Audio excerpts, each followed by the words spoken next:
Alright, Assalamualaikum warahmatullahi wabarakatuh dan selamat sejahtera, salam satu Malaysia kepada semua penonton-penonton FB Pustaka Permata Ummah.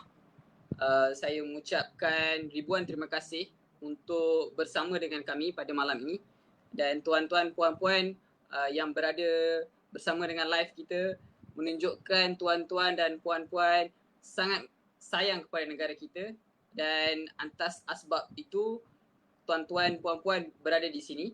Dan saya juga menyarankan tuan-tuan dan puan-puan yang tengok live kita untuk share dan like, komen supaya forum kita boleh disebarkan kepada masyarakat seluruh Malaysia. Okey, sebelum kita pergi kepada talk kita pada malam ni, izinkan saya buat intro sedikit. So kita punya forum, bukan forum, talk kita, talk slash dia ibarat TED Talk kepada penonton-penonton, ibarat TED Talk version PKP lah. So kita semua tengok daripada online dengan FB, so tak perlu nak datang, beli tiket semua, free je, free of charge. So TED Talk kita, our TED Talk is about unity, perpaduan. Dan kepada tuan-tuan, puan-puan, Permata Ummah bukan hanya satu organisasi yang hanya menjual buku, tetapi mereka mempunyai impian yang jauh lagi besar, dan atas impian mereka untuk menyebarkan pemikiran-pemikiran, karya-karya pemikiran Islam oleh tokoh tersohor di Malaysia, iaitu Tuan Guru Presiden Tuan Haji Hadi Abdul Awang, dan beliau juga ialah Menteri Khas, Duta Khas Perdana Menteri Timur Tengah. So karya-karya Tuan Guru dijadikan sebagai satu medium untuk menyebarkan pemikiran-pemikiran Islam yang solid, yang betul kepada masyarakat Malaysia. So atas impian tujuan mereka tu, mereka bukan hanya nak sekadar tulisan, tetapi mereka mengadakan inisiatif untuk menyampaikan konten-konten tersebut di dalam version secara interaktif. So kali ini mereka mengadakan inisiatif untuk menyebarkan konteks perpaduan. So apa relation, apa kaitan dengan Islam. So banyak sangat, ada beberapa banyak buku dia dituliskan oleh Tuan Guru tentang perpaduan, dan tuan-tuan, puan-puan boleh beli daripada Pustaka Permata Ummah.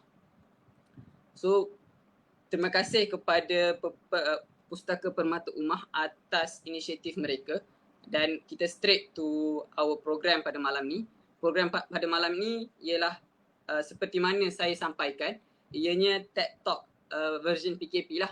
So bila kata TED Talk ni, kita akan ada seorang speaker, dan speaker akan memberikan pembentangan satu slide, dan dalam slide itu ada idea mereka, idea speaker, dan pembentangan itu akan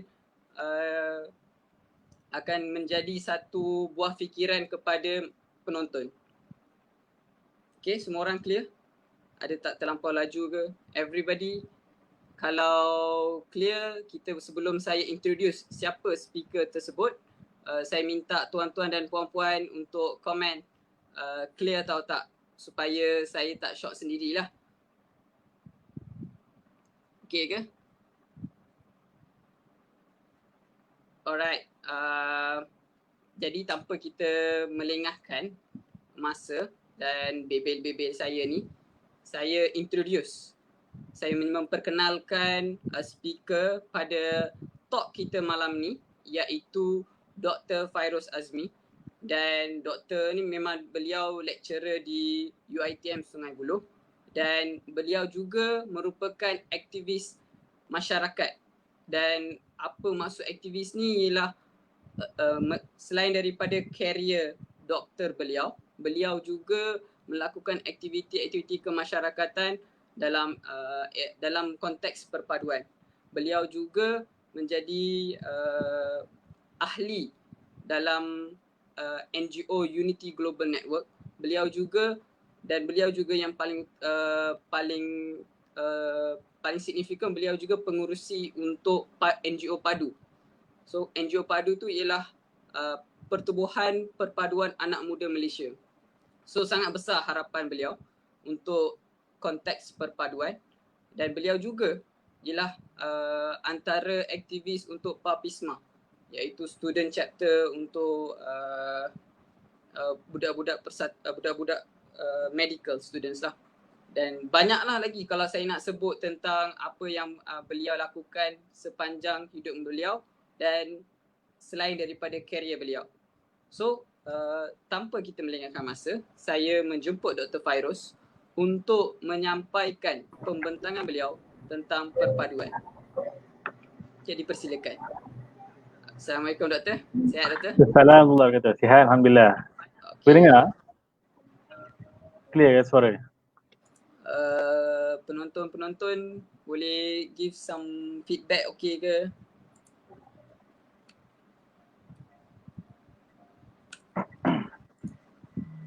Cantik. Okay, gombak clear. Pada orang gombak lah.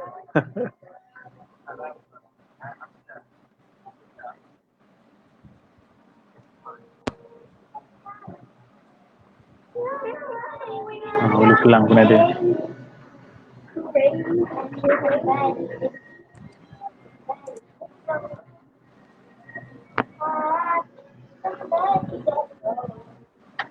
Okay, Doktor ready Doktor? InsyaAllah. Okay, tanpa kita melengahkan masa, so sebelum tu saya minta penonton untuk tebarkan lagi, share lagi. Penonton live kita belum lagi memberangsangkan. So saya minta tuan-tuan dan puan-puan untuk kongsi dan komen sebanyak mungkin supaya ianya reach kepada kawan-kawan kita. Dan saya minta untuk tuan-tuan dan puan-puan untuk share link ni, share FB Live link ni kepada kawan-kawan kenalan tuan-tuan dan puan-puan, supaya konteks kita bincang ni bukannya sekadar one way, kita akan jadikan two way. So saya mengharapkan tuan-tuan memberi komitmen yang terbaik, dan kita akan ada hadiah untuk Q&A juga. So minta tuan-tuan dan puan-puan stay until the end dan tanya soalan. Okay Doktor, rasanya it's penonton dan audience okay so far, semua clear. So saya pass the floor kepada Doktor. Terima kasih Hizbullah, terima kasih banyak. Bismillahirrahmanirrahim. Alhamdulillahirabbil alamin wassalatu wassalamu ala asyrafil anbiya'i wal mursalin sayyidina Muhammad wa ala alihi wa sahbihi ajma'in.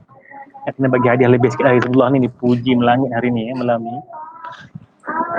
Okey, tajuk perpaduan ini tajuk yang agak dekat dengan hati saya. Tapi kalau saya tanya rakyat lah sekarang ni, apakah masalah perpaduan atau isu-isu perpaduan yang menjadi bualan ataupun concern di kalangan rakyat. Contoh kita ambil, mungkin ada kata masalah bahasa. Bahasa Melayu contohnya, ada di kita ni concern tentang keupayaan setengah rakyat berbahasa Melayu contohnya. Jadi timbullah pelbagai idea apakah yang perlu kita buat tentang masalah ini kan. Contohnya kita katalah mungkin antara punca bahasa Melayu ni kurang ni ialah kerana sekolah vernacular contohnya. Sekolah vernacular berbahasa Cina, ajar bahasa Cina, buku teks berbahasa Cina. Jadi kita kata mungkin inilah antara punca rakyat kita tidak pandai berbahasa Melayu, ataupun juga antara punca juga kepada masalah perpaduan di antara kaum-kaum yang berbilang di Malaysia. Maka timbullah contohnya cadangan untuk memasukkan sekolah vernacular. Kita mungkin nampak macam isn't it true kan, senang hapuskan sekolah vernacular, maka and then kita boleh selesaikan masalah bahasa Malaysia. Are you sure? Betulkah begitu? Adakah dengan kita menghapuskan sekolah vernacular kita akan dapat mencapai perpaduan? Jadi persoalan-persoalan yang besar seperti ini saya memerlukan kepada perbincangan yang mendalam. Kadang-kadang macam di kalangan orang Melayu sendiri, orang Islam sekarang ni pun sebabnya ramai yang sudah meninggalkan sekolah kebangsaan. Macam saya sendiri, anak saya sekolah rendah agama integrasi di bawah JAIS sebagai contoh. Ramai yang menghantar ke sekolah-sekolah rendah, sekolah menengah private kerana ada benda-benda yang mereka cari. Jadi kita pun nak memberi komentar dan pandangan tentang sekolah kebangsaan pun kadang-kadang tidak mempunyai maklumat yang lengkap. Dan juga kesan yang kita nak, kesan yang kita perlu hadapi untuk mencapai masalah. Mencapai apa yang kita nak itu juga perlu kita fikirkan dalam masa long term ataupun jangka masa panjang. Jadi persoalan perpaduan ni terlalu kompleks sebenarnya. Yang kita kadang-kadang mungkin kita bincang dalam konteks ideal, tapi perlu diterjemah dalam konteks praktikal. Dalam masalah apa lagi perpaduan? Contohnya kita bincang tentang masalah perbezaan yang menyebabkan kita tidak bergaul. Sebabkan kita tidak bergaul. Jadi di sana akan ada isu-isu yang menyebabkan ada buruk sangka, prejudis. Contoh saya ambillah satu kes 2 tahun lepas di satu tol di Bandar Baru Bangi. Apabila seorang Melayu dan seorang Cina bergaduh di tol dan akhirnya menyebabkan orang Melayu itu meninggal dunia. Maka tajuk berita, tajuk posting di Facebook, Cina telah membunuh seorang Melayu. Jadi kita telah prejudis, telah melabelkan keburukan kepada satu bangsa dan akhirnya menyebabkan rakyat kita ni semakin tidak baik. Ada masalah polarisasi di antara kaum dan agama. Jadi itu banyak masalah yang kita boleh bincang.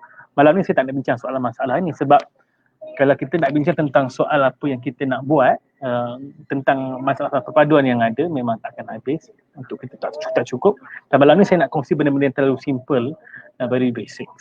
Alhamdulillah, sebagaimana yang telah disebutkan oleh Hizbullah tadi, saya selain daripada seorang ahli akademik di salah satu universiti pengajian tinggi, saya juga merupakan aktivis kepada isu-isu perpaduan. Saya minta maaf, spek tu rasanya ada refleksi daripada laptop sikit.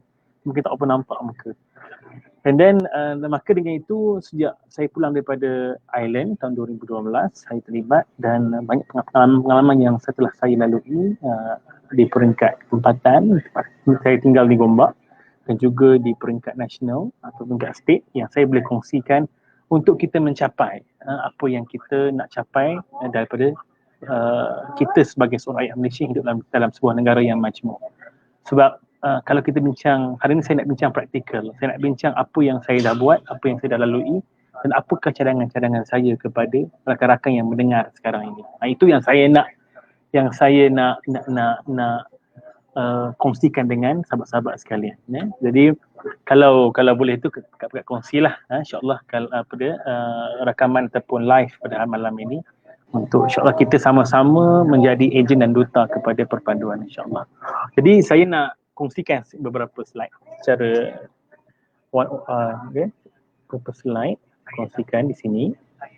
Kalau bincang tentang soal perpaduan, soal hubungan antara kaum ini, antara ayat Quran yang paling terkenal yang biasa kita dengar adalah ayat Quran daripada surah Al-Hujurat ayat yang ke-13. Kalau boleh nampak daripada sini, ya ayuhan nasu inna khalaqnakum min dzakarin wa untha wa ja'alnakum syu'uban wa qabaila lita'arafu in akramakum indallahi atqakum innallaha alimun khabir. Yang bermaksud, wahai manusia, sesungguhnya kami menciptakan kamu dari seorang lelaki dan perempuan dan menjadikan kamu berbangsa-bangsa dan bersuku-suku supaya kamu saling kenal mengenali. Semuanya orang yang paling mulia antara kamu ialah orang yang paling bertakwa. Okay. Jadi ayat ini ayat yang biasa kita dengar dan kita gunakan bila kita bincang tentang soal perpaduan hak antara kaum. Okay. Saya nak kongsikan ini satu gambar kalau kita boleh tengok. Inilah gambar saya bersama rakan saya tengah buat PhD sekarang ini di tahun 3. Dan yang bermain organ itu nama dia Melanie. Dia merupakan seorang pelajar PhD. Saya punya rakan semakmal PhD saya. Dan dia seorang Kristian daripada Sabah. Kristian daripada Sabah. Keluarga dia adalah keluarga yang mix. Kalau sahabat kenal orang-orang Sabah ni, dia bercampur. Dia ada bapa saudara dia adalah seorang Muslim, ada yang pagan, ayah dia Kristian dan dia Kristian lah. Dan dia tinggal di gereja, dengan di gereja, dan memang setiap minggu dia akan bermain organ di gereja dengan dia ada mass kan, kalau orang-orang Kristian ini. Dan kami selalu bersembang dan selalu berbincang, selalu berkongsi pandangan tentang masalah-masalah negara, masalah-masalah agama. Kemudian apabila kita bincang, rupanya ada satu hobi yang sama yang kami suka, ada satu minat yang kami ada, iaitu kami suka kepada muzik. Nak kata suara saya ni terlalu sedap, tidaklah sedap, tapi saya suka menyanyi. Jangan suruh saya nyanyi malam ni lah, memang tak sedap bunyinya. Tapi jadi bila saya tahu dia memang seorang yang bermain organ dan saya pula suka menyanyi, maka kami decide untuk buat satu persembahan dalam satu majlis dengan pelajar-pelajar perubatan ketika itu. Lagu yang bertajuk Adam. Siapa kenal lah lagu Adam ni, adalah bukan lagu Adam ni, lagu yang dinyanyikan oleh Faizal Tahir, kalau kenal. Faizal Tahir. Dan dia tentang bagaimana manusia ini semuanya datang daripada Adam. Itulah persamaan yang saya boleh tekankan di antara saya dengan dia, walaupun kami daripada perbezaan agama. Saya Islam daripada Semenanjung, dia Kristian daripada Sabah. Berbeza. Ya. Kaum berbeza. Saya Melayu dan dia, saya tak ingat lagi bangsa apa, dia teruk kan, belum habis ke ice breaking saya rupanya. Jadi lepas kami memberi persembahan pada malam itu, kami mendapat beberapa lagi invitation lah untuk buat persembahan di beberapa tempat.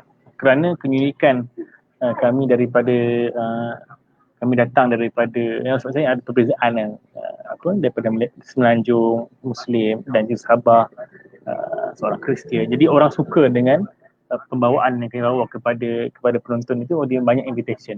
Tuan-tuan, sebenarnya bila kita nak berkawan, kita kena cari persamaan. Kita cari persamaan dahulu. Kalau kita terus nak bincang tentang perkara-perkara perbezaan, kita tak akan ke mana. Jadi antara tips yang pertama adalah kita cari persamaan. Dan hiburan ini, sebagaimana ia tidak melanggar syarak, melanggar syariat, maka dia dibenarkan dan ia telah menghubungkan kami. Malah kawan saya ni memang suka nasyid, suka lagu-lagu raihan. Ini semua ni datang daripada bila kita banyak bersembang dan berbincang, berkongsi minat. InsyaAllah kita akan jumpa perbezaan, persamaan antara kita. InsyaAllah. Ini kisah yang menarik. Saya nak kongsikan dengan penonton sekalian. Okay. Kalau kenal lah yang baju batik itu yang berwarna oranye kuning itu merupakan Tan Sri Lee Lam Tai. Di lantai, sebelum ni adalah pengerusi NIOSH, Safety and Health, di peringkat kebangsaan. Di belakang itu yang berbaju putih itu, nama dia adalah Loh Pai Ling. Loh Pai Ling merupakan pengerusi Buddhist Missionary Malaysia. Buddhist Missionary Malaysia. Okey, kisah sini agak panjang tapi saya kongsikan sedikit sahaja supaya mungkin ada perkara-perkara yang mungkin saya tak dapat kongsikan di sini atas faktor tertentu, tapi tak apa. Ini merupakan perayaan Wesak. Okey, perayaan Wesak merupakan perayaan agama bagi orang Buddha. Perayaan agama bagi orang Buddha. Jadi kita kena tahu bila kita mendapat jemputan daripada kawan-kawan kita yang beragama lain, ini khususlah kepada orang Islam, sebab saya yakin yang hadir malam ni majoritinya adalah orang Islam, ya. Ataupun mungkin semuanya adalah orang Islam, ya. Tetapi yang maksudnya, jadi kita kena tahu ini adalah perayaan agama. Jadi perayaan agama yang macam mana kita boleh hadir? Contohnya kita pergi bukan kita nak merayakan perayaan dia, kita pergi untuk bersosial, bernetworking. Kalau dijemput kita untuk makan semata-mata, itu dibenarkan oleh syarak. Hanya makan. Kita bukannya nak pergi berdoa, bersemayang, itu tidak boleh, itu tidak dibenarkan. Jadi datang makan. Tuan-tuan, ketika ini adalah ketika bulan Ramadan. Inilah bulan Ramadan. Bulan puasa. Maka bila mereka tahu adalah bulan puasa, maka mereka menjemput datang untuk berbuka puasa bersama dengan mereka. Mereka makan ketika mana kita boleh makan. Ya. Di sana sebelum ni dia ada forum dan sebagainya. Dan inilah saya rasa, saya yakin bila sebab kita sebagai seorang Muslim yang dibesarkan dalam keluarga Islam, yang mungkin telah yang mungkin dalam, terutamanya yang biasa dalam keluarga yang menjaga agama, maka perkara-perkara seperti ini akan menjadi satu perkara yang sangat asing bagi kita. So bila kita berkawan dan berlakunya seperti apa yang sebut tadi, dijemput untuk ke program-program sebegini, untuk majlis-majlis sebegini, maka di sana perlu diletakkan apakah perkara-perkara yang perlu kita tengok supaya kita boleh mencapai sesuatu perkara yang kita nak, iaitu menyampaikan kebenaran, berkawan, merapatkan silaturahim, pada masa yang sama tetap menjaga apa yang telah digariskan oleh agama. Okey. Sebelum saya hari ni insya-Allah tuan-tuan, saya akan ada kawan yang istimewa lah saya akan bawa selepas ni, seorang Kristian insya-Allah ya. Pastinya Kak Puasa dah tahulah siapa yang akan hadir tu, nama dia Colin ya. Cuma saya nak sebut di sini kenapakah di kalangan orang-orang Melayu Islam yang tidak ada kawan bukan Islam, apa punca-punca yang dapat saya kenali lah, ataupun sebab saya kenali untuk tahu apakah sebabnya, and the sources of the reasons why the Muslim have no non-Muslim friends. Okay. Yang pertamanya, yang ini biasa dibesarkan di kawasan Melayu Muslim. Majority of the Muslims ataupun ramai orang Islam dibesarkan dalam kawasan Melayu Muslim. Jadi dia berkawan, bermain dan sebagainya pun dengan orang Melayu dan Muslim. Antaranya.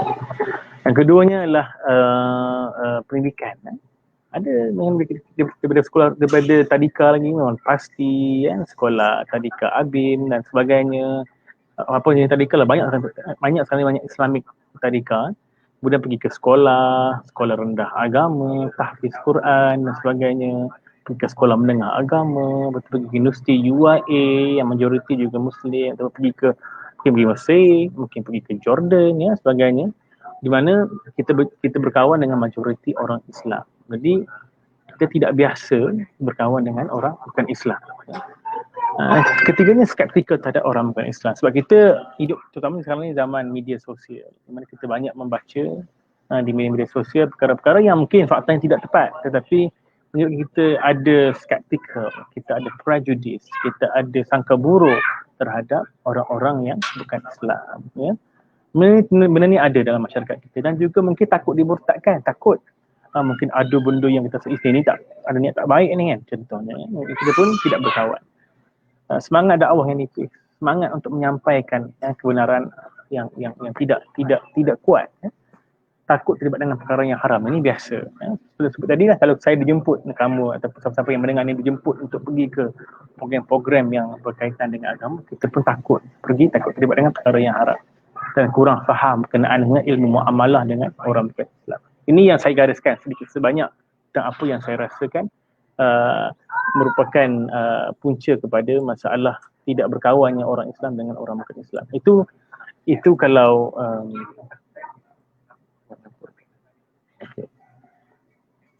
itu saya kongsikan sedikit lah tentang bagaimana pengalaman saya. InsyaAllah ada lagi yang kongsikan. Cuma sebelum saya kongsikan tu, sebab saya tak nak kawan saya menunggu lama, di antara yang awal tu hari ni, saya lambat hari ni ke udara, saya nak kalau boleh ni kena saya start calling sikit lah sahabat saya Colin Purbalan. Colin Purbalan ni dia seorang Kristian Hindu. Hi Colin, how are you?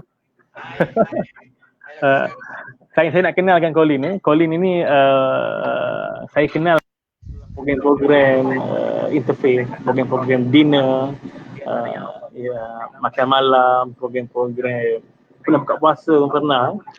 Dia merupakan aktivis Christian for Peace and Harmony Malaysia, CPHM. Yes. Dan juga seorang owner kepada tadika, betul lah Colin? Ya, betul. Okay, so Colin, how are you? I'm doing good. Busy lepas MCO buat kerja untuk tadika, tapi I'm very excited to be here and to have this conversation with you. Tadika dah mulalah. Tadika memang dah mula dah. Thank God. Okay. Yes. So guys, ini adalah kawan saya yang kami biasa bersembang dan bertukar-tukar pandangan kalau jumpa ni. One of the friendliest guy I've ever met lah. Thank you very much.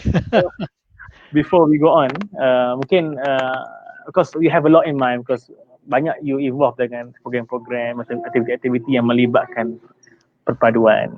So probably can you share with us or kongsikan dengan kami what is your concern and then what are the things that you hope and you wanted to do kalau boleh kongsikan tentang isu ni, especially yang dengar ni ramainya adalah the young.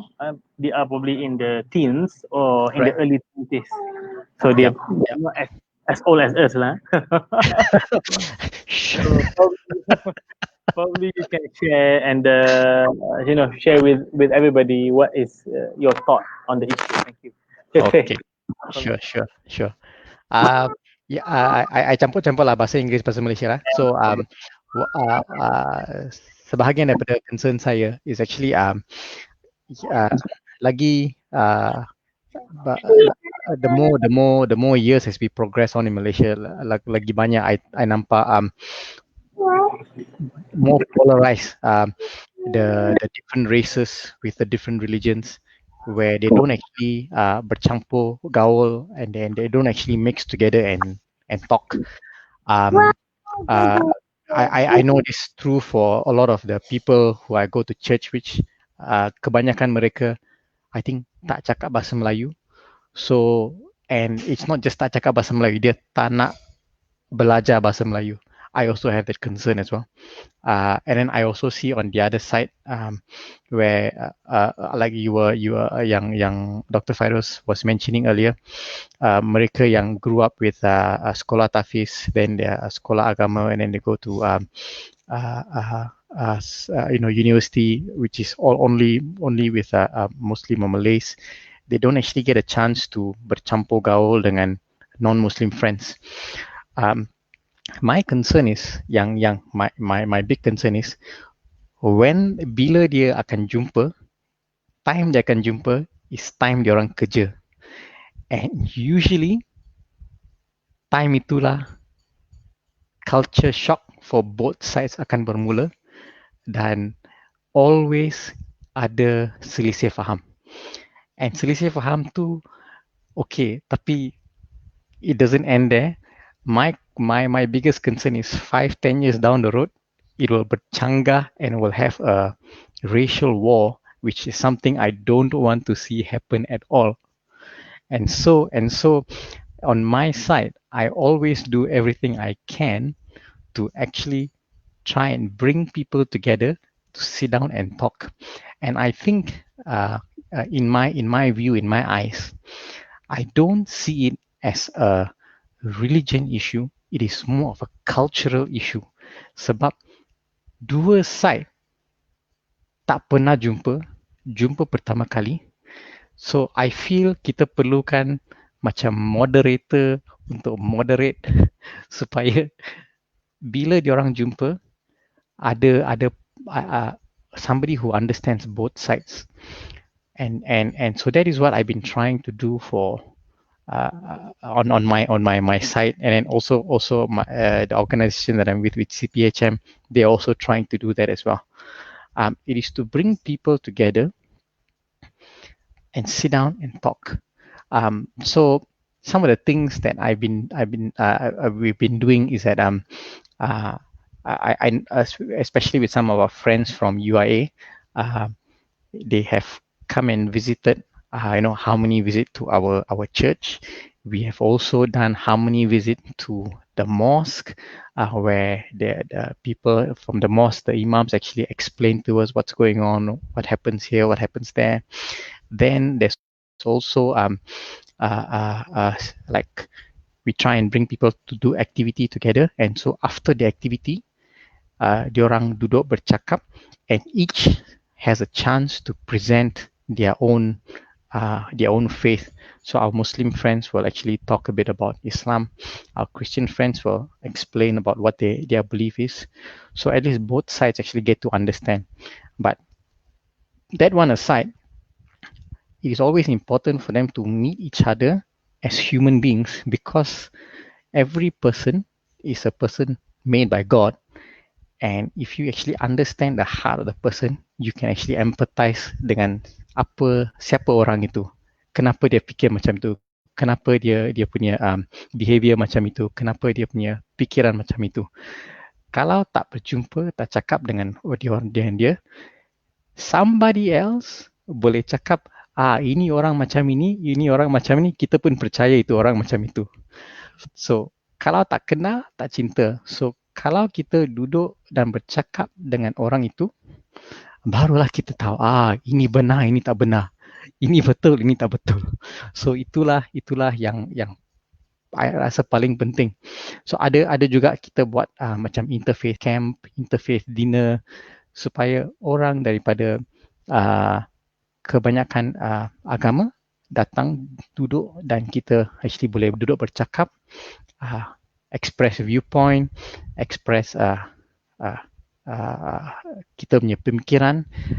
But it's not only that, kita duduk untuk kenal dia orang itu, siapa orang itu. Itu yang paling penting. So itulah yang apa yang I harap.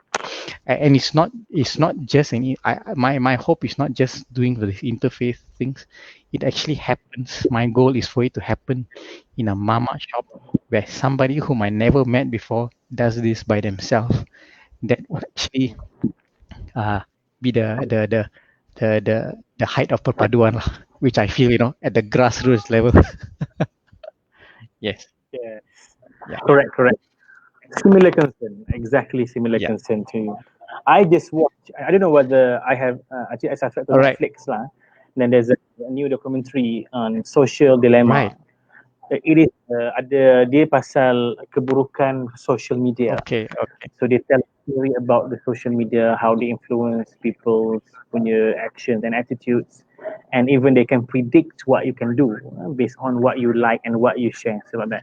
Yes, and one of the things that they talk about is Twitter is 6 times sebarkan fake news than yes. So the president of Twitter make fake news being spread 6 times more.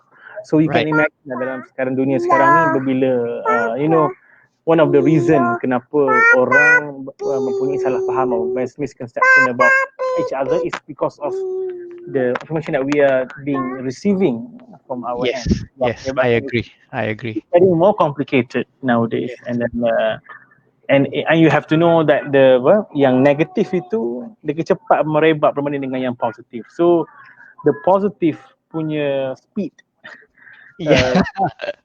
To reach people, it's slower. Yes, I and to add on to what you're saying, I remember there was I can't remember who the person is, but it's actually somebody from the there's a book I read from the Nazi time. That says if you tell a lie long enough, people actually believe it to be the truth. So itulah. We have a lot of work to do lah, Colin sebenarnya. We have a lot of work to do. So Colin ni antara yang mendengar lah, yang saya biasa jumpa lah di majlis makan Christmas. Ni dengar ni, kalau orang Islam dengar makan Christmas ni is something you have to explain in detail so that there's no misconception that I'm celebrating Christmas. That is another big issue kalau disebut orang Islam. The Christmas is a religious festival, as you know, and in Islam tak boleh, orang Islam tidak boleh merayakan perayaan agama lain. Jadi saya akan kongsikan gambar-gambar lah kejap lagi. Cuma nak cerita tentang kepada audience kan, nanti kan dituduh saya pula. Bila kita berjumpa ni adalah it's a dinner function. It's a social event. It's not a religious event. Maksudnya dia bukan satu majlis keagamaan. Jadi ni antara tempat yang kita jumpa dengan Colin dan kawan-kawan yang lain, ramai lah yang saya boleh sebut nama kan. Jason, Maria, Pastor John, Pastor Ron, Pastor Grace, and many more from and I've met in the past. Okay, Colin, thank you so much. Just wondering, maybe your hope for the generation before you go. What is your hope? Harapan yang you ada? My hope lah. Okay. Here's my eventual hope is that the place that we can actually see perpaduan is actually in the workplace and the place that we actually live. These are the two major places yang kita spend kebanyakan kita punya masa. So these are the two places where the change has to happen. So kalau kita pergi makan what I usually see is orang India selalu berkerumun pergi sana, orang Cina selalu berkerumun, orang Melayu selalu berkerumun. Yeah. Kita perlu ambil effort, maknanya kena fikir, okay, I nak pergi makan, siapa I nak panggil. Ini kena buat hari-hari, sebab kalau kita just automatic saja, kita akan pergi dengan kawan kita saja. Tapi kalau kita fikir, okay, I nak pergi, I kena panggil. Kalau dia nak datang, dia tak nak datang, tak apa. Tapi honor on saya untuk panggil diorang datang ikut saya. Lepas tu dekat tempat kita tinggal pun sama juga. Kita kurang-kurang kita kena tahu kita punya neighbor siapa, kita kena pergi cakap dengan diorang. Tak ada kalau kita akan just cakap dengan kawan kita dekat yang 10 kilometer, semua bangsa sama, semua bahasa sama, tapi neighbor kita yang bangsa lain, agama lain, kita tak tahu, kita tak kisah. So kita kena ambil that effort. Ini mesti hari-hari yang kita kena fikir, okay, I belum buat ini, so I kena buat itu. So that is my hope, because of all the dinner yang kita buat, all the activity yang kita buat, that is helpful. Tapi my hope is that it actually, on day-to-day life, it's actually happening. That is actually the best. Tak ada kalau, yang macam-macam kita cuba pun, kalau dia tak happen day-to-day life, susah untuk perpaduan, sebab kita Correct. yeah, so that's my initial. Thank you so much for being with us tonight. I really appreciate your presence. InsyaAllah nanti next time orang buat lagi, kita panggil you as the main speaker and I'll come. No. Thank you for having me. Thank you so much. Thank you. Thank you. So terima kasih. So itulah kawan saya, Colin. Tuan-tuan, kalau saya rasa majoriti lah, tidak kata majoriti, ramai sebenarnya. Kalau tadi saya tunjuk gambar saya menyanyikan lagu dengan seorang Kristian. Dia macam perkara yang terlalu asing daripada masyarakat kita kan.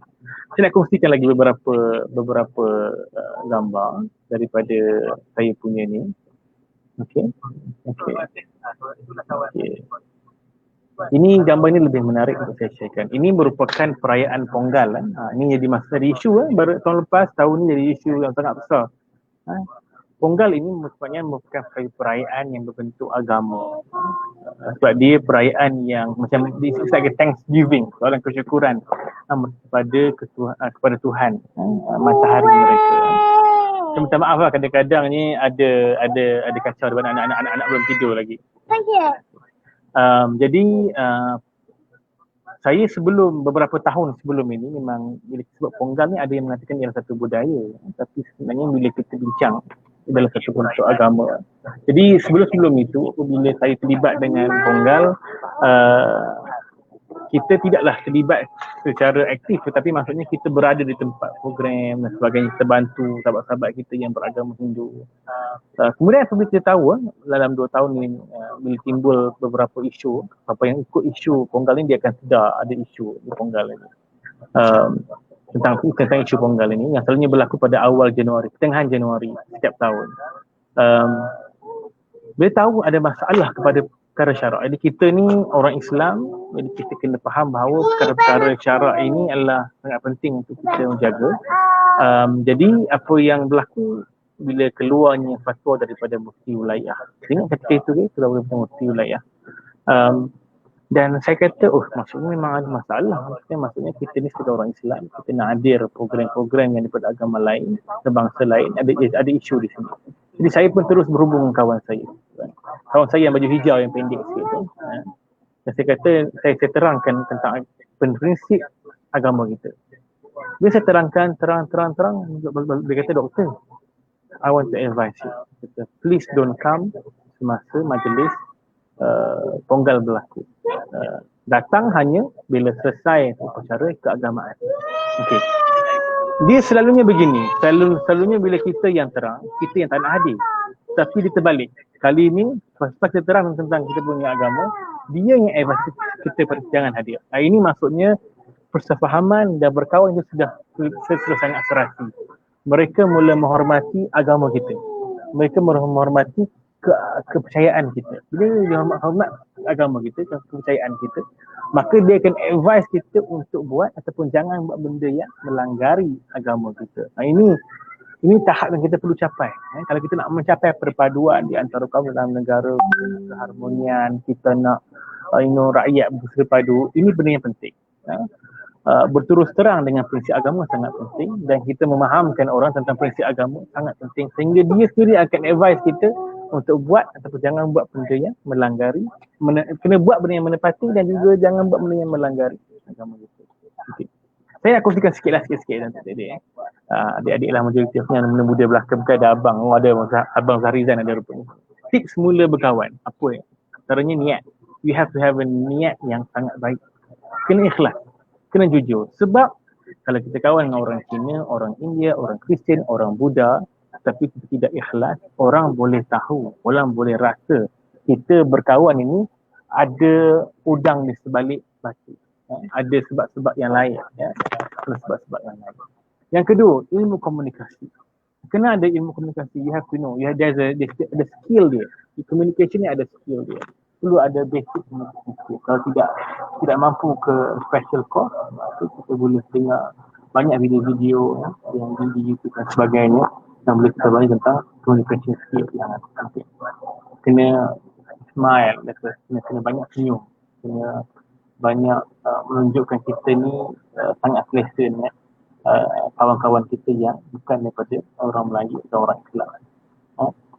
Budaya yang keempat, banyak mendengar. We have to listen more. Orang suka apabila pandangan dia didengari. Orang suka bila apa yang dia nak luahkan, orang dengar apa yang dia cakap. Seperti tadi kan, kadang-kadang kita ada pandangan yang berbeza, tetapi biarkan mereka mendengar. Biarkan mereka meluahkan apa yang mereka nak luahkan dahulu. Jangan terus memberikan pandangan yang terlalu kontra dengan pandangan beliau. Pada awal-awal kita nak tahu ini kena faham dan kena amalkan. Yang kelima, you have to be yourself. Jangan jadi macam orang. Jangan depan orang Melayu orang lain, depan orang Cina orang lain, depan orang India orang lain. Tidak boleh begitu.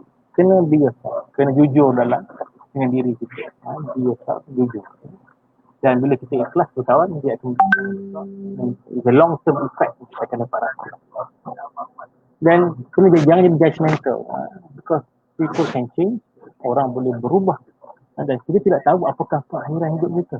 Melainkan Allah Subhanahu Wa Taala yang akan tahu akhirat hidup kita.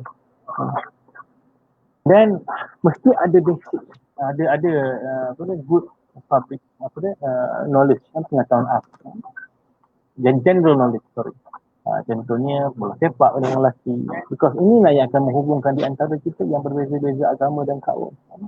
Isu-isu semasa kan, will help untuk mengisi kebualan kita. And then you have to kena elak topik yang berat, isu yang terlalu besar yang menyebabkan kita akan bergaduh, kita akan bertengkar dan sebagainya. Sensitive isu, itu bukan perkara yang pertama kita kena bincang pada awal-awal. Kena light, kena topik yang berat. Dan apabila kita kali jumpa pertama, perlulah kita apabila kita kali pertama berjumpa, mestilah kita tukar-tukar nombor telefon biasalah. Dan lepas kita berjumpa, kita bahasa mesej. Saya baru bertemu dengan beberapa kepimpinan atau wakil daripada Hindu Sanggam semalam, sekadar untuk kita berukhuwah, kita nak berkawan. Lepas jumpa terus menelefon, bermesej, ini dah mula start untuk berkawan. Itu cara yang betul. Kena tunjuk kesungguhan kita mahu berkawan. Dan akhirnya makan ni penting. Makan ni boleh menyamaikan ukhuwah. Jadi makan ni, kalau orang ajak makan ataupun kita ajak keluar, ajak dinner dan sebagainya, datang rumah makan, itu benda yang bagus untuk kita amalkan supaya kita dapat menyamai ukhuwah. Ya. Ini yang saya nak kongsikanlah dalam tips-tips berkawan. Ini especially pada yang mungkin tak biasa berkawan. It's a very simple tips, but kalau kita amalkan, insya-Allah kita boleh mencapai. Satu lagi gambar yang saya nak kongsikan. Ini Mr. P. Kelly dan isteri dia. Dia ni TKD ni orang Cina, ya. Isterinya adalah orang Iran. Namanya adalah agama Bahai. Agama Bahai ni sensitif di Malaysia kerana agama Bahai ni dia dilahirkan di Iran. Dia dilahirkan di Iran Dan mereka ni mempercayai Nabi Muhammad sallallahu alaihi wasallam. Mereka percaya Nabi Muhammad ada, tapi mereka percaya ada Nabi selepas Nabi Muhammad. Jadi di sana mungkin ada perbezaan pandangan. Adakah ini satu agama yang betul tersesat ataupun terpesong daripada agama Islam, ataupun ialah agama yang lain. Dia di sana ada berbeza pandangan lah. Cuma agama Bahai ini dia sangat kecil di Malaysia, sangat kecil, sangat minoriti di Malaysia. Cuma saya berjumpa dengan Mr. Kelly ni sebab dia seorang yang sangat friendly dan dia mempunyai ilmu yang sangat tinggi tentang Islam. Surprisingly sangat very knowledgeable about Islamic knowledge. So dia jemput saya ke satu pameran tentang Bahai di Publica, tempat memang posh lah. Tempat yang betapa wow. Cuma saya sampai tu selepas main Jumaat pukul 3 petang dan mereka entertain saya macam saya ni seorang menteri. Sebab sampai tu dia welcome kita, dia raikan kita, hospitality was very good. And then bawalah pameran. Dan di sanalah saya mempelajari tentang agama ni. Kita tak ada keperluan untuk belajar agama secara mendalam kalau kita bukan orang akademik dan sebagainya, tapi kita buat research. Sekadar mengetahui apa yang kita boleh gunakan untuk communicate dengan dia kan. Sebab saya suka dengan cara mereka berkomunikasi dengan saya. Minta maaf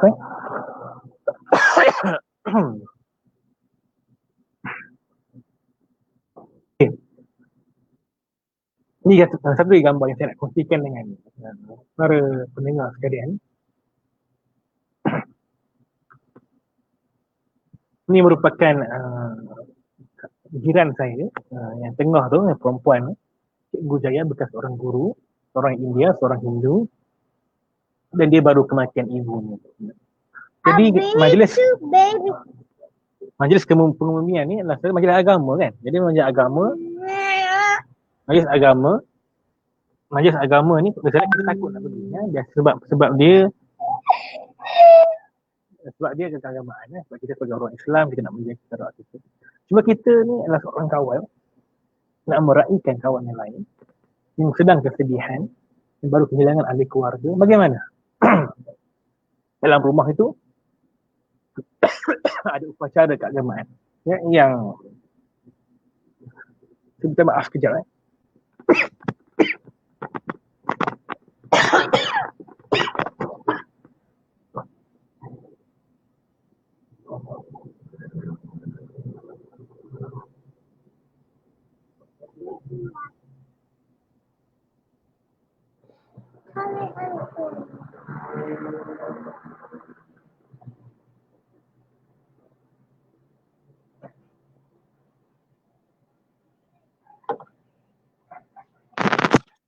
maaf batuk pula, excuse me.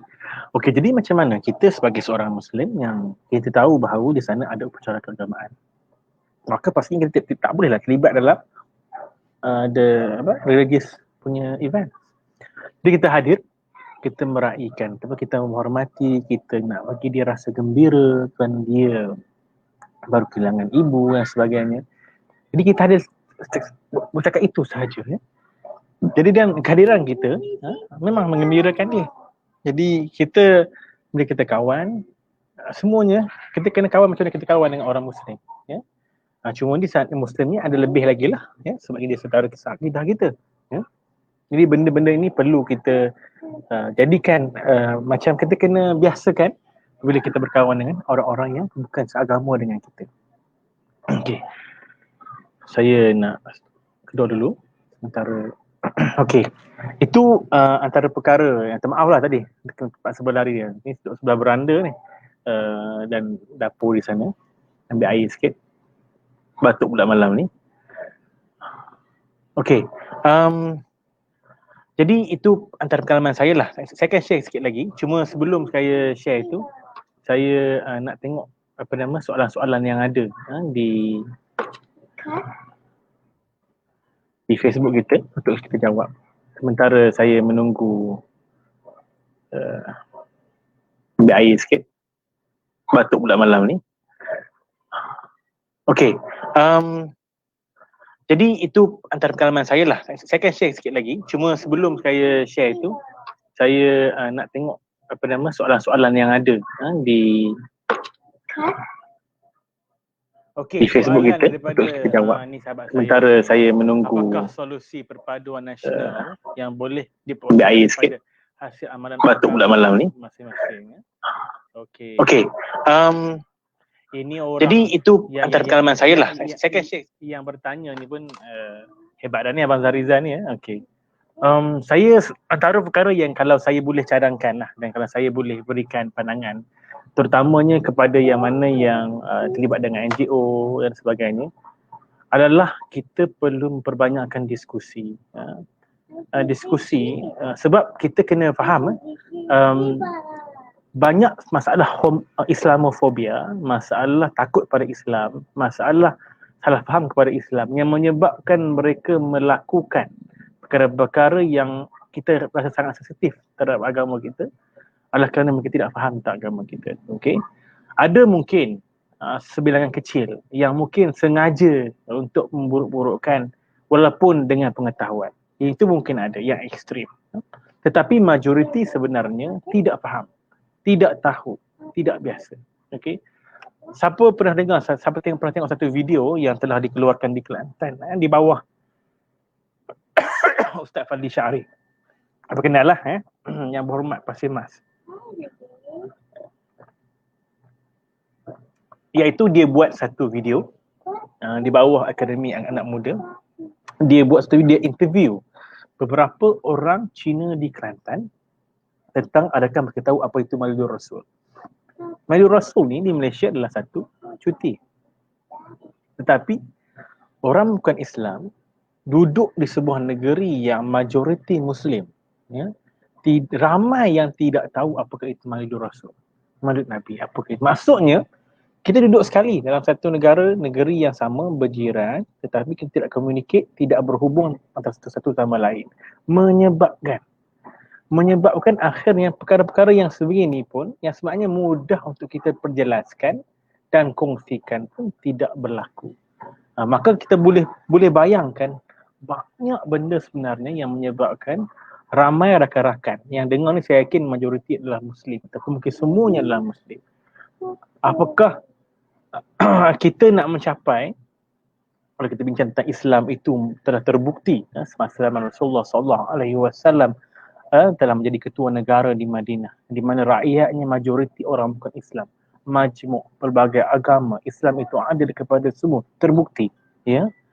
Itu saja. Selepas itu juga ada khalifah-khalifah selepasnya yang telah membuktikan bahawa mereka mampu untuk berlaku adil kepada seluruh manusia.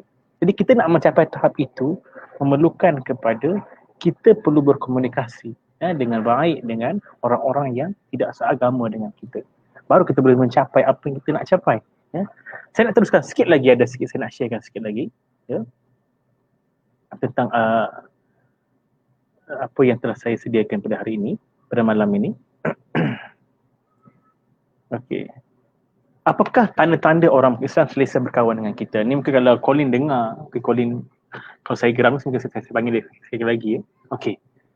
What are the signs orang-orang bukan Islam selesa berkawan kita? Yang pertamanya, kita menjadi rujukan isu-isu semasa, persoalan agama dan sebagainya. So timbul isu, contohnya kita keluar satu fatwa yang mungkin nampak agak kharib ataupun nampak agak asing kepada rakyat Malaysia. Yang agama yang lain, malah mungkin di kalangan Muslim sendiri yang mungkin yang tidak begitu kuat agama, pegangan agamanya, instead of dia berjenaka dengan agama kita, berjenaka kutuk mufti kita, mempersendakan, buat poster tak apa-apa, mempersendakan, dia contact kita PM. Oh, Fairuz, I got this. Can you explain? Can you, what is this? Itulah. Instead of dia terus ataupun dia hanya dapat daripada kawan Islam dia terus judge, buat kesimpulan sendiri, tetapi dia rujuk pada kita. Sebab apa dia percaya pada kita? We are our friend. We are his or her friend. Jadi dia rujuk pada kita, itulah tanda-tanda dia telah selesa dengan kawan dengan kita. Yang keduanya, selalu bertanya khabar, always say hi, always say hello, okay? Kat WhatsApp ke telefon, kat Facebook dan sebagainya. Jadi ada social media kan. Jadi bila orang selalu tanya kawan kita, itu adalah bukti kita selalu berkawan dengan dia. Ya. Yang ketiga, mendapat ucapan sempena perayaan. Ya. Okey. Mengucapkan ucapan perayaan ini kalau kepada orang bukan Islam, pada perkara-perkara yang perayaan-perayaan yang berbentuk agama, di sana ada perbezaan pandangan. Ya. Perbezaan pandangan walaupun begitu, asas dia adalah sama, iaitu kita tidak mahu, kita orang Islam percaya bahawa kita tidak boleh meraihkan ataupun kita ni iktiraf, ya, perayaan itu. Maksudnya kita ni kata kita bersama dengan perayaan yang bentuk agama, sebab kita ada akidah yang kita kena jaga.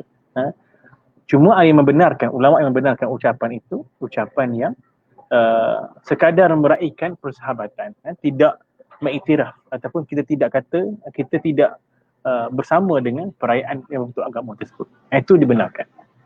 Jadi bila dia ucap pada kita, contohnya hari raya kita dapat, macam saya lah, maulid Nabi saya dapat, Maaf Hijrah pun dapat ucapan, ya, raya haji pun dapat ucapan, raya puasa pun dapat ucapan, apatah lagi ya, Ramadan pun dapat ucapan, happy Ramadan dan sebagainya, ya. Dapat message private message daripada kawan-kawan bukan Islam, ya.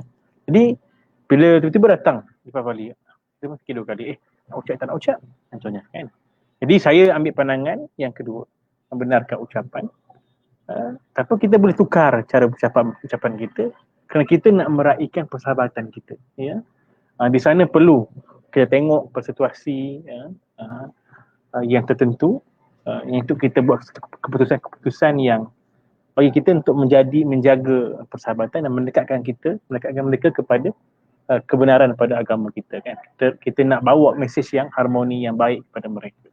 Yang keempat, mendapat jemputan ke rumah terbuka dan sebagainya. Nanti ini lagilah, contohnya mungkin ramai, mungkin dulu saya tak tahulah, rasanya dulu mungkin agak lebih orang kata biasa. Sekarang ni makin jadi asing. Dapat jemputan ke rumah-rumah terbuka, Chinese New Year, Deepavali, ya, Christmas. Kita pun dengar, boleh ke pergi Deepavali? Halal ke makanan dia? Begitu kan. Saya akan ceritakan sikit lagi, ada beberapa gambar saya akan tunjukkan dengan sahabat-sahabat di luar sana dan beberapa perkara lah. Ya. Ini satu event malam tahun baru, ya, di Gombak, ya. So saya ciptakan satu sajak, saya tulis satu sajak yang saya tulis sendiri, dan saya ajak kawan saya, walaupun mungkin mereka lebih berusia daripada saya, tak masalah, kawan dengan semua orang India seorang, orang Cina seorang, dan kami baca sajak sama-sama. Banyak benda yang kita boleh buat, sahabat-sahabat, yang kalau orang muda, adik-adik yang dengar ni, banyak benda yang kita boleh buat bersama, sukan, hiburan, sebab benda persamaan ini kita boleh buat untuk kita mendekatkan antara satu sama lain. Dan sebelum saya bersajak ni, saya menyanyikan lagu Adam seorang-seorang, sebab time tu Melanie yang kawan sebut saya tadi awal tadi tak dapat hadir, membawa mesej perpaduan kepada semua orang. Ini saya nak kongsikan ya. Ini adalah merupakan 2 orang sahabat saya yang berbangsa Hindu, yang beragama Hindu, berbangsa India, ya. Dan ini adalah merupakan jemputan ke rumah terbuka di Pavali. Dapat jemputan, biasalah kita kita nak pergi, tapi sahabat menunjukkan betapa sebabnya mereka mahu meraihkan kita, ya. Dia sanggup beli makanan daripada kedai orang Islam, ya, untuk dijamukan pada semua tetamu-tamu termasuk yang bukan Islam, sebab dia tahu orang Islam sensitif dengan makanan, ya. Dia tahu. Jadi itulah, bila kita sampai kepada tahap kita berkawan, kita tahu apakah concern sahabat-sahabat kita yang lain, maka kita akan buat untuk menjaga hati dia, ya, supaya dia boleh melaksanakan agama dia dalam rumah kita, begitu kan.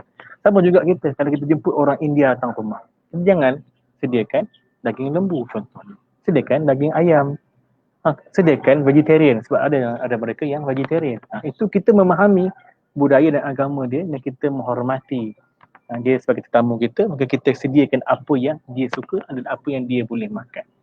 Jadi saya sangat terharu bila kawan saya sanggup menyediakan makanan yang makanan yang dimasakkan oleh orang Islam. Okay. Sahabat-sahabat sekalian, ni dah habis saya punya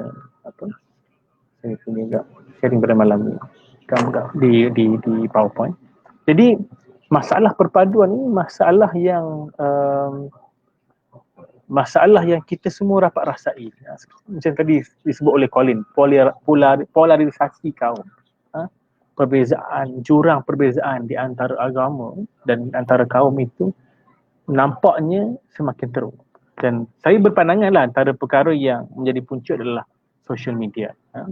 Sebab ada yang suka bermain isu perkauman dan isu agama ini mungkin ada kepentingan tertentu, kepentingan kuasa dan sebagainya, supaya mereka boleh mencapai apa yang mereka nak. Jadi apakah yang perlu kita buat sebagai orang muda yang mendengar pada malam ini, untuk kita nak pastikan kita boleh capai suasana yang lebih baik dalam negara, dan bila negara ini harmoni, negara ini aman, tenteram, maka kita akan dapat buat banyak benda. Kita kena faham bila sebut tentang isu, contohnya orang Islam, orang Melayu selalu kata orang Cina dah kaya, dia ni kapitalis, majoriti orang Cina ni orang-orang kaya, orang millionaire dan sebagainya. Kita kena faham ramai lagi orang Cina yang miskin, yang B40. Saya baru-baru ni bila bincang tentang soal isu sekolah vernacular dengan seorang sahabat saya, seorang Cina, seorang Kristian yang hantar anak dia ke sekolah kebangsaan. Dulu saya sekolah kebangsaan, sekolah menengah kebangsaan, majoriti saya punya kawan-kawan saya adalah orang Cina dan orang India di kelas saya.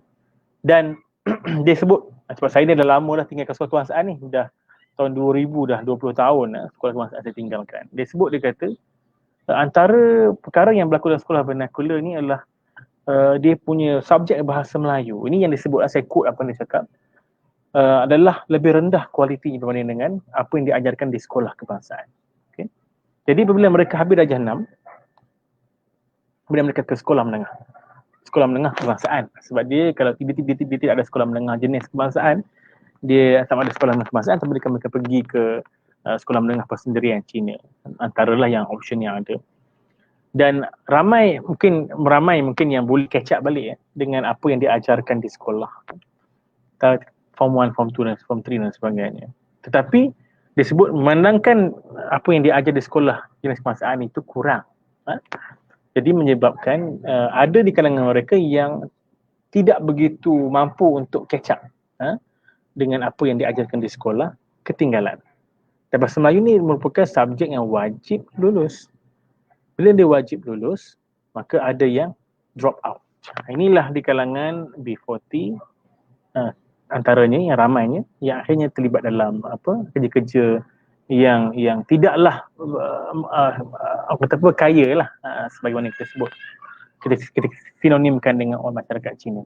Jadi bila kita ada pemikiran sedemikian, maka kita pun ada lebih rasa simpati, ada lebih rasa optimis bahawa kita sebenarnya boleh, maksudnya bukanlah kita labelkan semuanya sama. Jadi sebab bila timbul perkauman ini, ketika timbul kaitan dengan isu-isu lain, isu ekonomi contohnya, orang Cina mendominasi ekonomi negara. Yang mendominasi itu adalah Cina-Cina yang tidak ramai contohnya. Sebab dia orang ni ramai yang kaya, tapi akhirnya persentage kekayaan itu besar. Tapi ada juga orang Cina yang tidak kaya ataupun yang miskin, yang memerlukan kepada bantuan.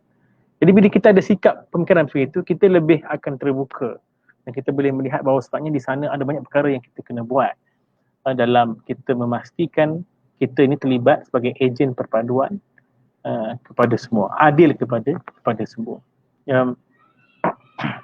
Jadi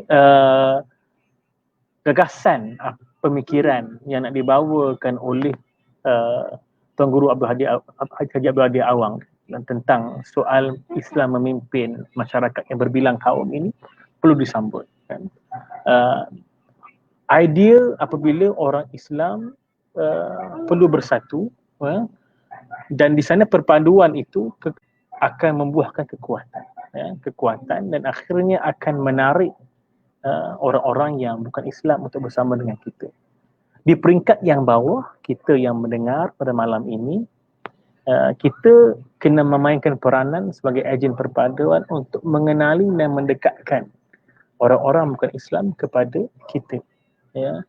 macam disebutkan oleh Colin tadi, ya, kita ada banyak program sebenarnya, interface, dinner dan sebagainya.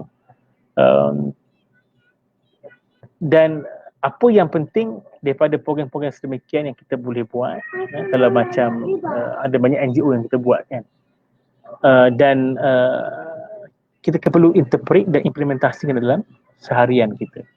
Dan bila kita dah biasa, kita menjadi ejen perpaduan, kita mendekat, kita mendekatkan yang jauh, dan akhirnya insyaAllah kita boleh sama-sama membantu merealisasikan apabila Islam, orang Islam melaksanakan Islam dalam pentadbiran, dalam administration, akhirnya kita boleh jadi ejen untuk mendekatkan orang Islam. Pada ketika ini banyak skeptical, banyak prejudice, banyak salah faham. Jadi kita tidak boleh membiarkan salah faham itu berterusan sampai bila-bila, ya. Dan kita perlulah menjadi juga ejen perubahan ataupun membawa solusi yang realistik, yang berpijak pada bumi yang nyata, kepada masalah yang ada, ya. Jangan terpengaruh dengan sentimen-sentimen emosi. Banyak sebenarnya yang berlaku sekarang ini, sentimen-sentimen emosi, ya. Contoh tadi saya sebut awal tadi, ya, tentang idea untuk menghapuskan sekolah vernacular. It sounds the solution, the ultimate solution to perpaduan, contohnya masalah perpaduan di kalangan rakyat di bawah. Tapi kita kena fikir, bila kita hapuskan, apa reaksi pula, apa alternatif kita. Semua itu perlu datang bersama. Kita tidak boleh hanya dengan satu solution kita mengharapkan masalah-masalah yang ada akan selesai dengan semudahnya. Jadi anak-anak muda memang dia ada banyak idea, teruskan dengan beridea, teruskan berdiskusi, teruskan menimba ilmu, tidak ada masalah. Pada masa yang sama kita kena juga cari, bila kita cuma bila kita bincang tentang soal-soal kita macam isu sekolah vernacular contohnya, itu adalah peranan orang-orang yang berkuasa. Kita yang di bawah perlulah memainkan peranan kita sebagai individu dan juga sebagai aktivis, mungkin NGO dan sebagainya, untuk kita sama-sama mencapai perpaduan itu, insyaAllah. Penting untuk sahabat-sahabat sekalian, dalam kita, saya sebut sekali-kali lah, dalam kita berkawan dengan orang bukan Islam, kita perlu jujur. Saya ulang sekali lagi, kita perlu jujur dengan prinsip kita. Ini kalau saya boleh akhirkan dengan perkataan ini, dengan message ini. Kita perlu jujur dengan prinsip kita. Kita jangan menyembunyikan prinsip agama kita. Kita kena secara baik, secara sopan menceritakan apakah prinsip agama kita. Ya. Apabila berlaku perkara-perkara yang tidak menyenangkan kita, contoh kita dijemput ke majlis makan Christmas. Bunyi orang Islam sebut tentang Christmas ni menakutkan. Mungkin dah melabelkan sahabat yang pergi itu sebagai seorang yang tidak menjaga agama. Ya kan? Contohnya, walaupun majlis tersebut hanyalah dibuat kerana dia nak bersosial dengan kita, nak berkawan dengan kita, makan-makan, sembang-sembang, itu sahaja. Cuma sekiranya berlaku, contoh, kita pergi, ada perkara-perkara agama yang kita tidak selesa. Jadi kita sebagai seorang kawan yang baik, kita perlulah kita kena jujur dengan dia. Kita kena bagi tahu dia dengan baik-baik. Kalau boleh, lain kali buatlah begini. Ya. Kita perlukan masa untuk kita memahamkan orang. Macam isu Ponggal saya sebut tadi, ya. Ia menjadi isu yang besar pada tahun lepas, yang ada orang-orang politik juga terlibat, yang mengatakan seolah-olah bila kita tidak membenarkan orang Melayu terlibat dalam majlis Ponggal, ada yang memainkan isu-isu politik. Dia kata sebabnya tidak ada apa-apa isu. Sedangkan memang ada asas ni, kita tidak kita menonton tak ada masalah, menonton tidak ada isu, ya.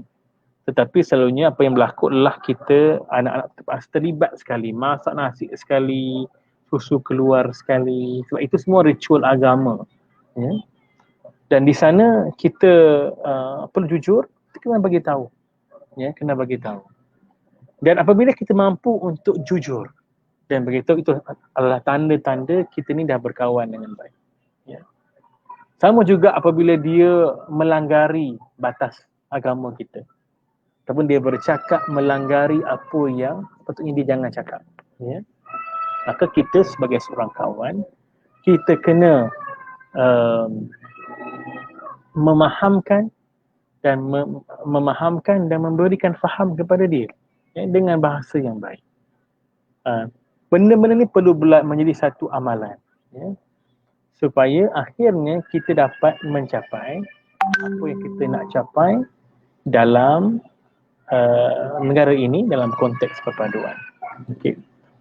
Sebagai seorang Islam, saya tahu yang dengar ini sebab dia daripada Pustaka Permata Ummah punya Facebook, maka saya yakin yang mendengar majoriti adalah orang-orang yang insya-Allah kesamaan agamanya baik.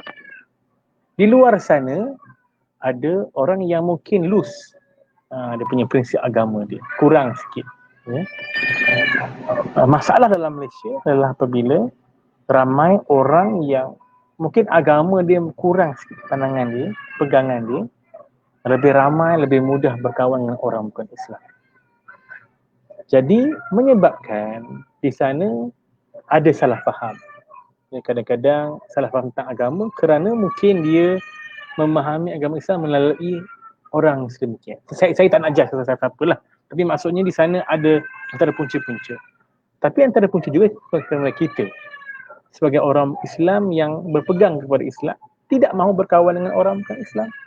Jadi bagaimana kita nak mencapai, ya, orang bukan Islam lebih menghormati dan memahami ajaran Islam dalam keadaan kita tidak mahu berkawan dengan mereka. Di sinilah persoalan yang perlu kita, realiti yang perlu kita terima. Lebih banyak sebenarnya perkara yang kita boleh perbaiki pada diri kita berbanding dengan apa yang orang lain perlu perbaiki. Jadi kita tinggalkan di situlah.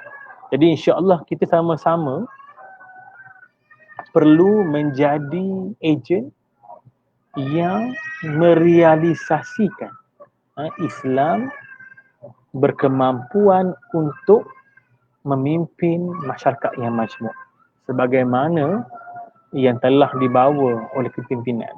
Ya. Itu penting. Jadi sahabat, insya-Allah saya nak kembalikanlah kepada Hizbullah ni. Dah lama saya berbicara. Saya minta maaf tadi ada sedikit interupsi sebab saya terbatuk. Harapan saya adik-adik sekalian adalah untuk mengamalkan. Okey, saya di Facebook saya kalau kata nak berkawan boleh kontak siapa yang mendengar ini. InsyaAllah kalau kata nak berjumpa, nak berkongsi pandangan, dipersilakan. Dan cuma saya harapkan lebih ramai orang-orang yang mempunyai prinsip Islam terkehadapan, frontliner, barisan hadapan untuk berkawan dengan orang-orang bukan Islam dan menjadi duta perpaduan dan menjadi duta kepada Islam yang sebenar, kepada rakan-rakan Islam, dan insya-Allah kita akan mencapai perpaduan dengan prinsip yang kita faham, insya-Allah. InsyaAllah, that's all from me lah. Terima kasih banyak-banyak di atas jemputan Pustaka Permata Ummah. Saya kembalikan majlis kepada Saudara Hizbullah lah. Hopefully dah tak nak insyaAllah. Maaf di atas kekurangan Hizbullah. Saya no kembali. problem, Doktor. Terima kasih, Doktor. Walaupun Doktor dalam keadaan hektik, tapi Doktor mampu memberikan kerjasama dan mampu memberikan perkongsian yang sangat baik. Jadi terima kasih banyak. Ada lagi satu soalan rupanya kat dalam soalan ni. Ada rupanya. Boleh saya jawab sikit tak apa? Boleh Doktor. Saya pada isu politik, lagi isu luar sana yang rakan-rakan non-Muslim kita concern about dengan berkaitan dengan Islam. Okey, Saudara Aiman, saya sebut tadi saya kata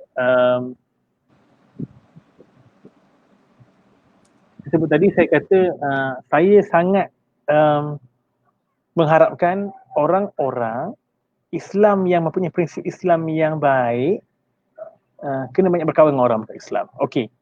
Realitinya, okey, banyak mesej-mesej Islam ataupun artikel-artikel tentang isu-isu agama ditulis oleh orang-orang yang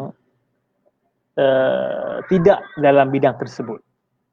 Terutamanya juga termasuk golongan-golongan yang berfikiran sangat terbuka yang cenderung kepada kebebasan daripada syariah.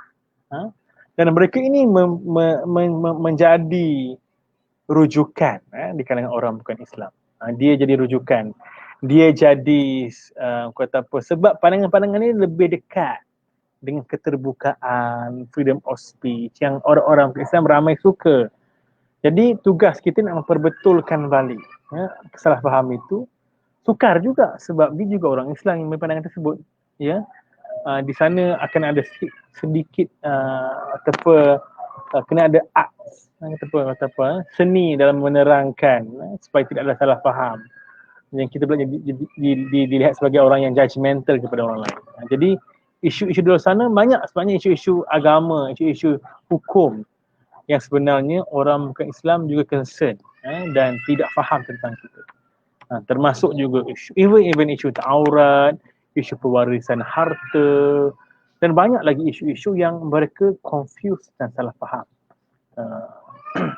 Isu-isu politik ni memang biasalah.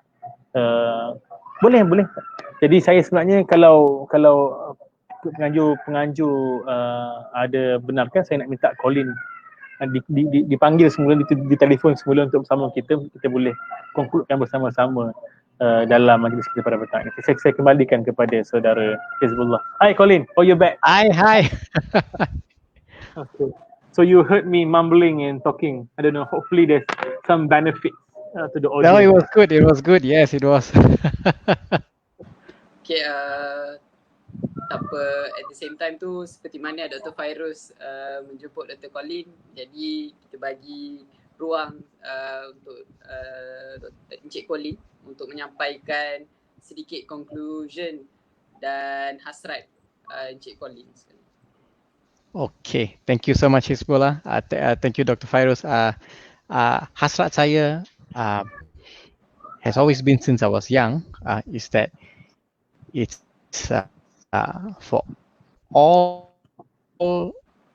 of us to actually be able to this is one of the things in my mind.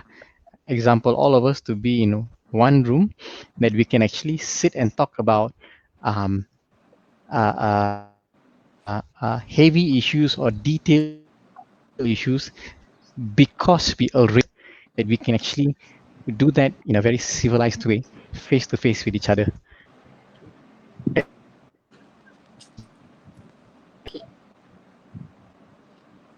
Oh, Colin lah. Okay, ada problem disconnection. Tak apa. Okay. Kalau saya boleh letakkan saya punya harapan saya, before saya promote buku yang ada sebenarnya pada malam ini, ialah sebab inilah kita sebagai orang yang di bawah, kita perlu bekerja untuk merealisasikan apa yang telah diwacanakan oleh orang yang kita pemimpin di atas. Jadi soal perpaduan ini memang disebut oleh ramai orang. Dan kita sebagai orang Islam yang berprinsip Islam yang tegas, yang mesti prinsip Islam yang jelas, kita ada cara kita untuk menyampaikan mesej perpaduan kepada agama dan bangsa yang lain.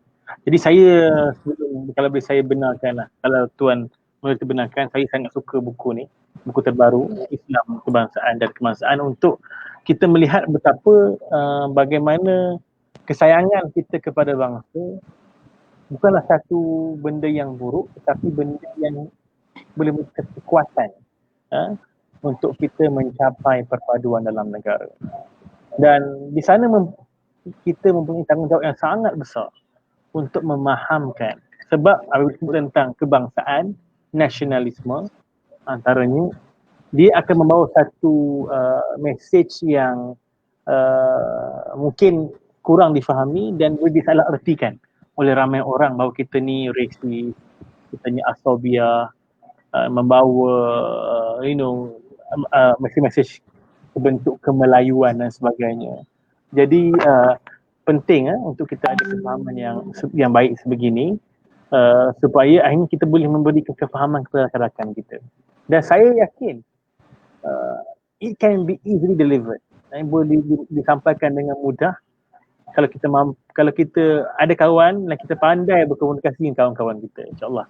Jadi please saya harapkan carilah kawan, berkawanlah dengan jujur, berkawanlah dengan ikhlas dan sampaikanlah kebenaran dan kebaikan dengan seikhlas yang mungkin, insya-Allah Allah akan memudahkan urusan kita untuk mencapai matlamat kita di dunia ini dan insya-Allah juga di akhirat. Wallahu a'lam bissawab.